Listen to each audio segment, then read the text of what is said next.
आज हम लोग पहले से पढ़ रहे व्यंजन संधि के पाठ को आगे बढ़ाते हैं। आज हम लोग पढ़ेंगे तुगागम संधि। तुगागम संधि व्यंजन संधि का ही एक भाग है। इस संधि को पढ़ने से पहले यह जान लेते हैं कि आगम किसे कहते हैं। व्याकरण शास्त्र में दो तरह के कार्य होते हैं, प्रायः आदेश और आगम। आदेश को शत्रुवत कहा जाता है और आगम को मित्रवत। इसके पीछे कारण यह है कि किसी वर्ण के स्थान पर कोई वर्ण जब आदेश होता है तो उस वर्ण को हटा के उसकी जगह पर बैठ जाता है। इसके विपरीत आगम जब होता है तो जिस वर्ण को कोई वर्ण आगम होता है तो उसको हटा के उसके स्थान पे नहीं बैठता, अपितु उसके पास, उसके समीप में आगम आके बैठ जाता है। तो तुगागम संधि से जैसा स्पष्ट है, तुक का आगम होगा। तुक एक ये शब्द का स्वरूप है, इसी का आगम होगा। किसके स्थान पर होगा, किन परिस्थितियों में होगा, वह जानने के लिए सूत्र देखते हैं। सूत्र है 6 यहाँ पर सूत्र से अर्थ स्पष्ट नहीं होता है, इसीलिए इसके पूर्व के सूत्रों से हम लोग अर्थ का या शब्दों का अनुवर्तन कर लेते हैं। जिस प्रकार ह्रस्व से 6 तुक यह अर्थ बना, जिस प्रकार हम लोगों ने पहले किया था उसी प्रकार यहाँ पर भी पूर्व के सूत्रों से हमने अनुवर्तन ले आया। सूत्र का अर्थ हुआ ह्रस्व से 6 तुक। ह्रस्व किसका भेद है? स्वर का। ह्रस्व दीर्घ प्लुत, ये 3 भेद स्वर के होते हैं, हम लोगों ने पहले पढ़ा है। तो कहीं पर भी किसी शब्द के अंत में ह्रस्व स्वर आया हो, ह्रस्व स्वर, उसको तुक का आगम होता है। अर्थात ह्रस्व स्वर के बाद तुक आएगा। कब? 6 मतलब छ वाला छ बाद में होगा तब। जैसे उदाहरण देखिए, ह्रस्व स्वर का 6 इस सूत्र का उदाहरण, शिव घन छाया। शिव में व में जो अ है वो ह्रस्व है, ह्रस्व स्वर है। उसके बाद छाया का छ है, तो ह्रस्व स्वर को छ हो तो तुक का आगम होता है। ह्रस्व स्वर हो गया शिव में, व में अ, उसके बाद छाया का छ भी है तो तुक का आगम हो गया। शब्द स्वरूप क्या बना? शिव तुक छाया, ऐसा, शिव तुक छाया। अब तुक में उकावितो, उकावितो अर्थात उ, इस उ त में जो है वो, और क, इन दोनों की संज्ञा उसका लोप। यह केवल उच्चारणार्थक रहता है, इसका कोई और औचित्य या कोई और कार्य नहीं रहता।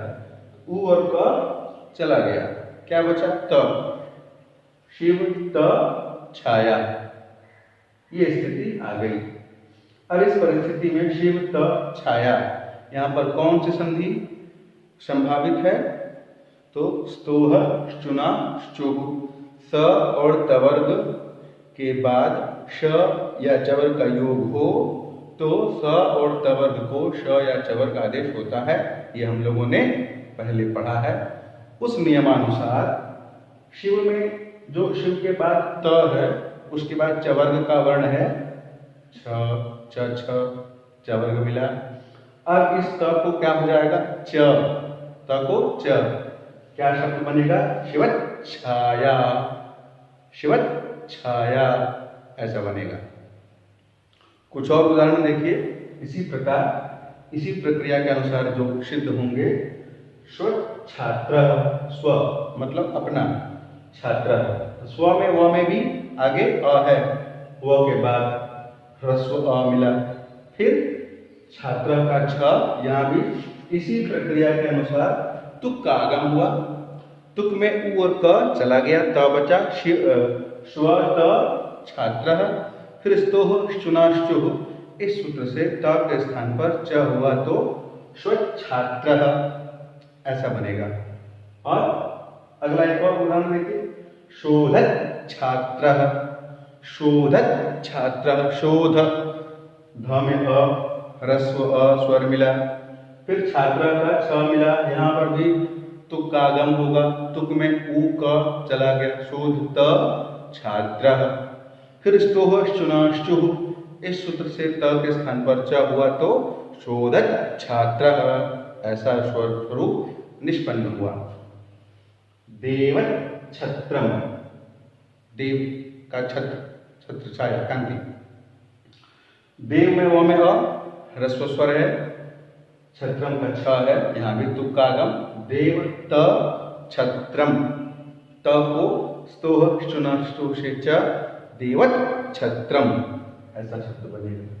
वृक्ष छाया, वृक्ष की छाया, वृक्ष में भी क्ष के बाद है ह्रस्व स्वर अ, आगे छाया, यहाँ पर भी तुक का आगम, वृक्ष तुक छाया, तुक में उ और का गया, वृक्ष त छाया, फिर स्तोष्णाष्टो सूत्र से त को च हुआ तो वृक्षत छाया ऐसा स्वरूप बनेगा। ये तो शब्द हुआ, सभी शब्द हुए ह्रस्व स्वर के पश्चात तुक आगम होने के बाद जैसा बनते हैं वैसा हम लोगों ने पढ़ा। अब अगर दीर्घ स्वर हो और छ हो तब क्या तुक का आगम होगा? उसके लिए एक और सूत्र है, पदांताद्धुवा।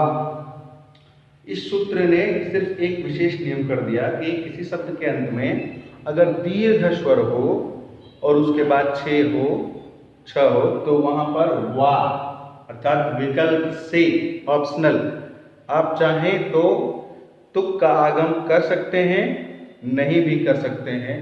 दोनों ही परिस्थितियों में शब्द को शुद्ध ही माना जाएगा। अगर दीर्घ स्वर के बाद तुक का आगम करके लिखा जाए तो भी शुद्ध है, अथवा बिना तुक आगम किए शब्द को लिखा जाए तो भी शुद्ध है।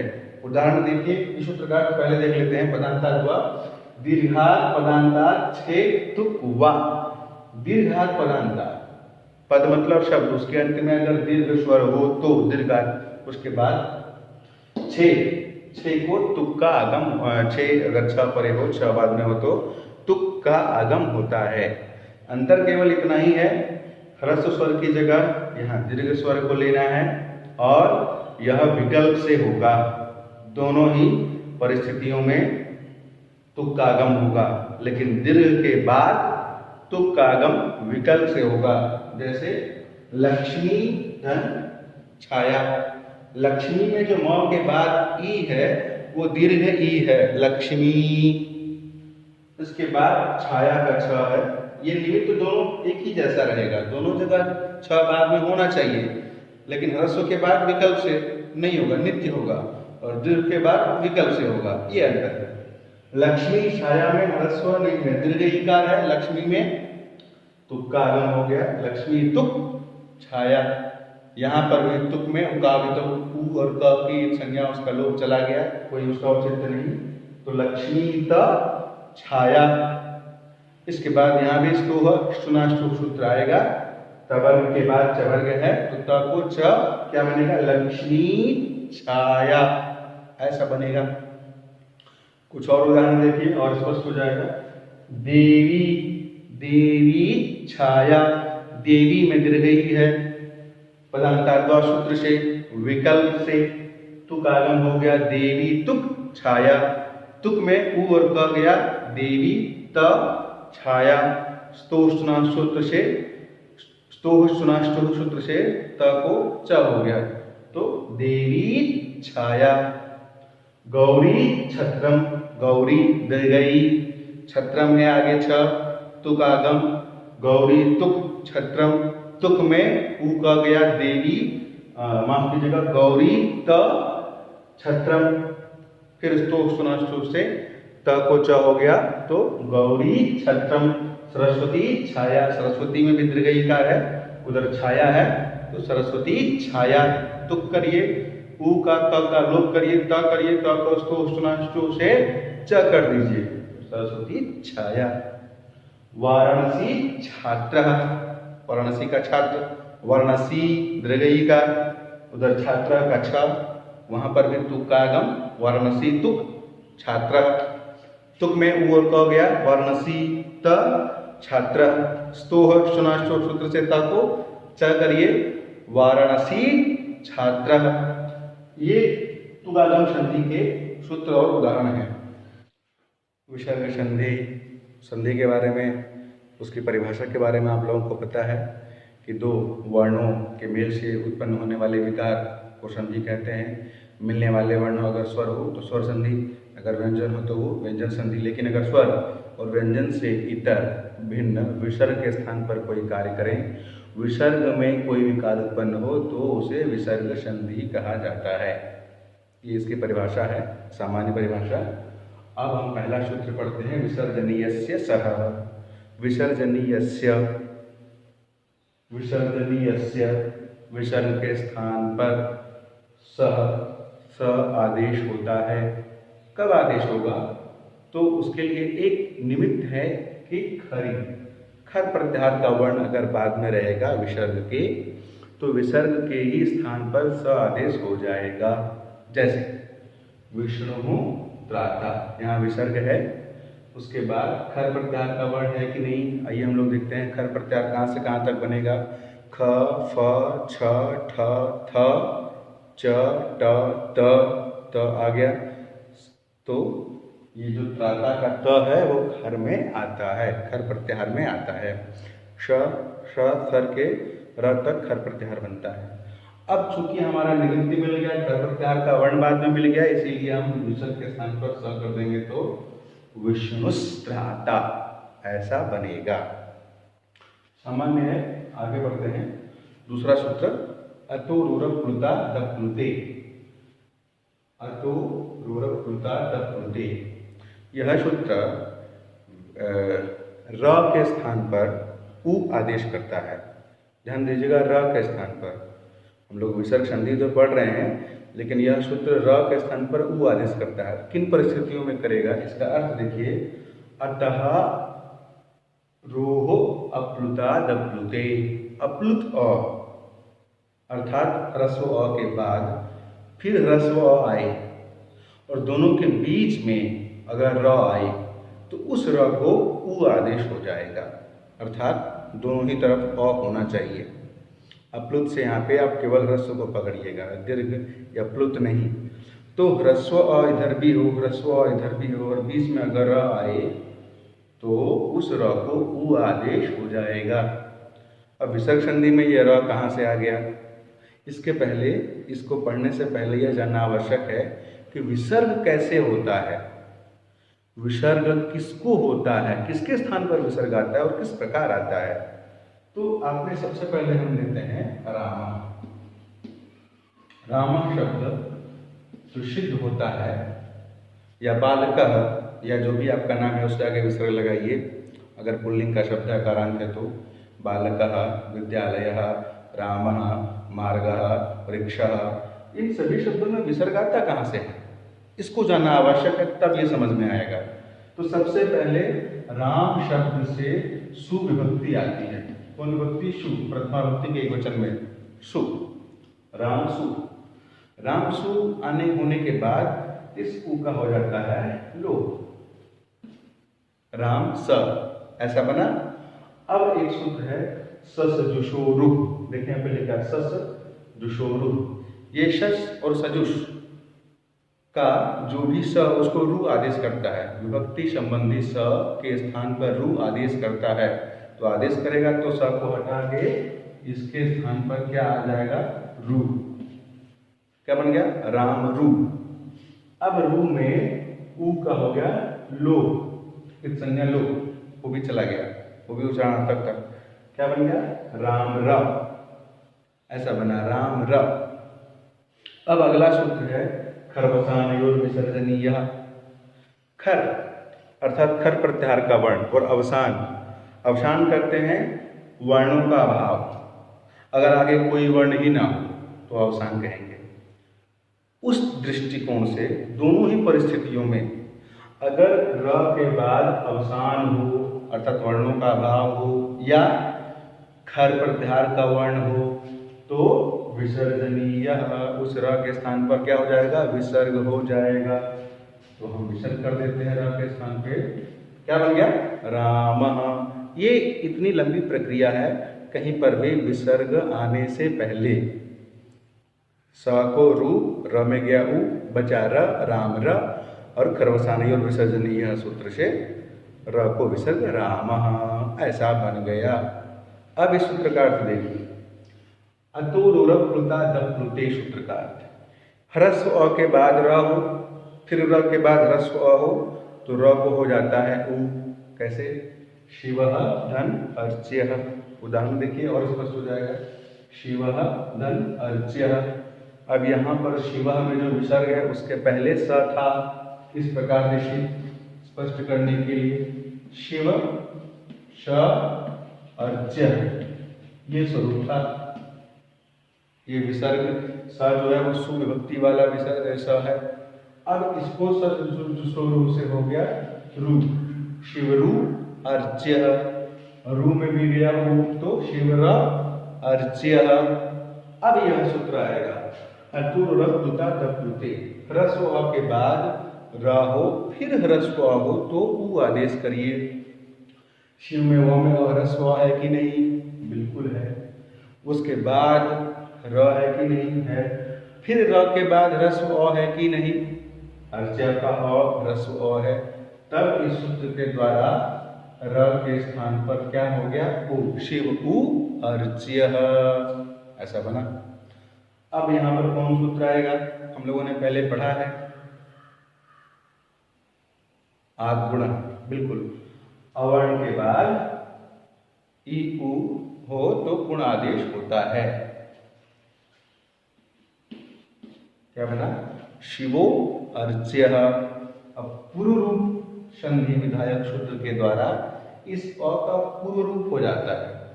पूर्व रूप संधि में बाद वाला स्वर पूर्व वाले स्वर में आके गुल मिल जाता है, विलुप्त हो जाता है। यह आके इसमें मिल गया, क्या बना, शिवोर्च्य, ऐसा बनेगा।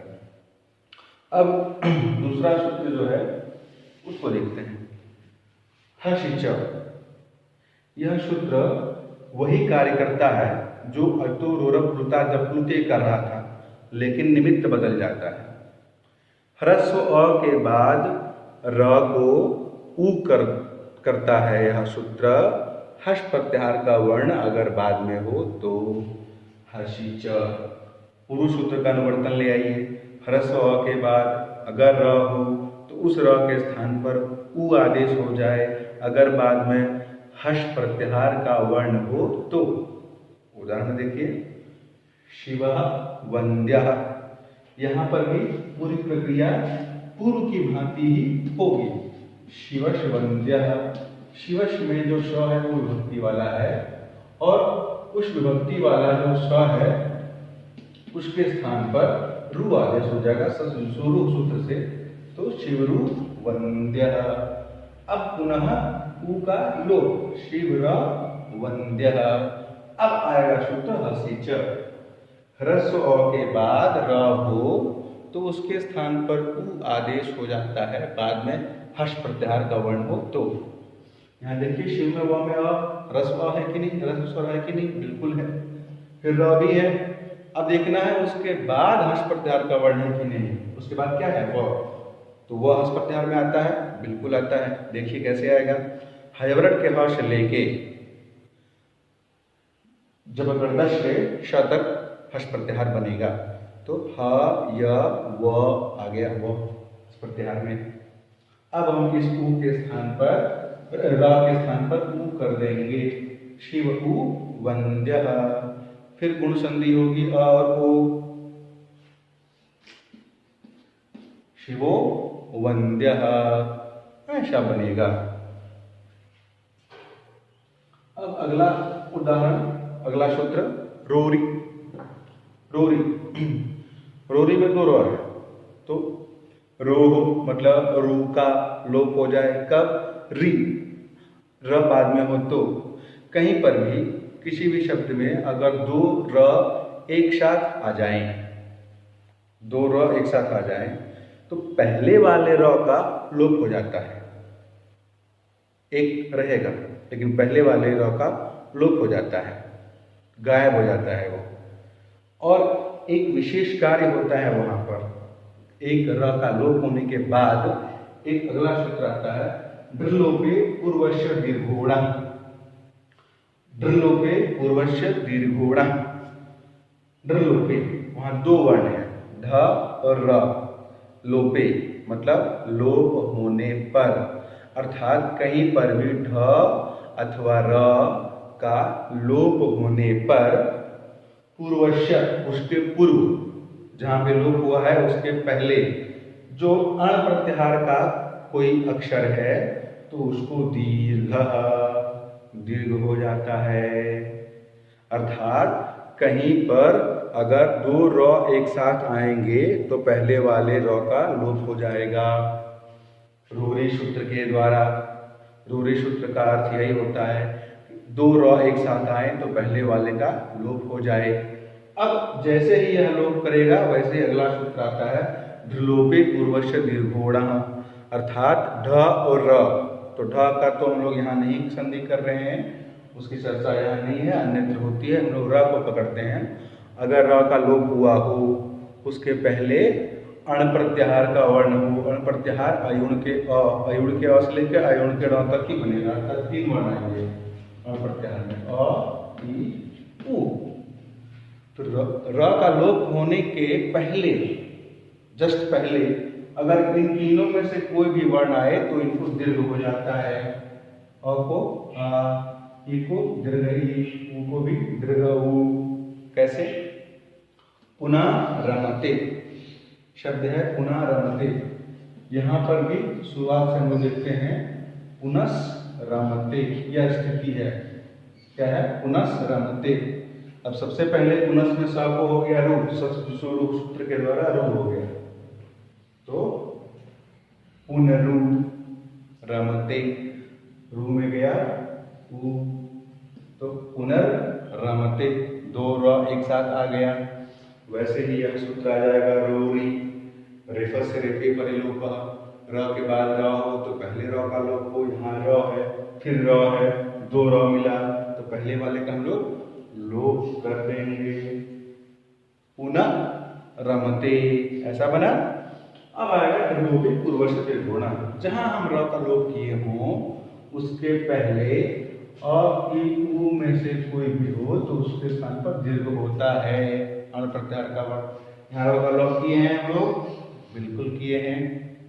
उसके पहले अण प्रत्याहार का वर्ण है, पुनः न में अ है, ये अ मिला हमें, उसको क्या करना है? दीर्घ। क्या हो गया? पुनः रमते, पुनः रमते से पुनः रमते, ऐसा बन गया। अब दूसरा देखिए, हरि रम्य। यहां भी शुरुआत से देखिए, हरिस रम्य। हरिस में स का विभक्ति वाला, उसके स्थान पर सूत्र से रु आदेश हो गया, हरि रु रम्य। यहाँ भी रू में उ का लोप, हरि र, हरि रम्य, दो र एक साथ, हरि में भी र, ये भी र। अब ये मत सोचिए कि हरि वाला ये भी र है फिर ये इसका लोप कर दे, ये नहीं हो। क्यों? क्योंकि ह प्लस अ प्लस र प्लस ई प्लस र, अर्थात इस र के बाद ई की मात्रा है तभी तो लिखा गया है। लेकिन यह र हलंत है, यह र हलंत है, इसके बाद कोई स्वर नहीं है, इसके बाद क्या है? र। तो दोनों र एक साथ यही मिल रहा है, इसीलिए रोरी से एक र पहले वाले र का लोप हो जाएगा। अब हरि रम्य। अब ड्रलोपे पूर्वस्य दीर्घोड़ा लगा दीजिए सूत्र। दो र में से एक र का लोप हुआ हो अगर कहीं पर भी तो उसके पहले वाले अण प्रत्याहार का वर्ण होगा कोई, उसको दीर्घादेश हो जाएगा। हरि में ई अण में आता है कि नहीं? बिल्कुल आता है, उसको दीर्घ कर दीजिए तो क्या बनेगा?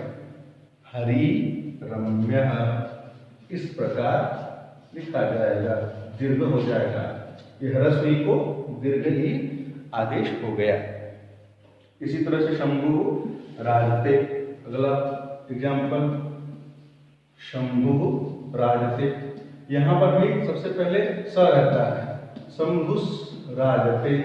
यहाँ भी स को स्वरों से आप रू आदेश कर दीजिए, शंभुरु राजते, रू में ऊंचा गया, अपने घर भेज दीजिए, शंभुरा राजते। दो र एक साथ, शंभु के बाद र है, एक राजते का र है, पहले र का लोप किससे, रोरी से, एक र चला गया। अब ढलोपी पूर्व से दीर्घ सूत्र प्रवृत्त होगा और वह नियम कर देगा। रेफ का लोप किए हैं, रेफ मतलब र का लोप किए हैं, उसके पहले अण प्रत्याहार का वर्ण को दीर्घ करिए। उ अण प्रत्याहार में आता है जी, बिल्कुल आता है, तो दीर्घ कर दीजिए तो क्या बनेगा, शंभु राजते। ऐसा शंभु राजते से शंभु राजते ये बनेगा। इस प्रकार विसर्ग संधि आपके सिलेबस में जो है वो पूरा होता है। हैं और भी संधियाँ, अगर कुछ और संधियों के बारे में आपको अध्ययन करना हो तो निश्चित रूप से हम लोग अगले कक्षा में सभी संधियों के बारे में और भी अध्ययन, विस्तृत रूप से अध्ययन कर सकते हैं। फिलहाल इतना आपके सिलेबस में है, इसीलिए हम लोगों ने अभी इतना पढ़ा है। अगर आप में से किसी को कुछ और नवीन संधियाँ पढ़नी हो, संधि के बारे में अध्ययन करना हो और किसी कॉम्पिटिटिव एग्जाम्स के लिए संधियों को पढ़ना हो तो आप कमेंट बॉक्स में लिखिए।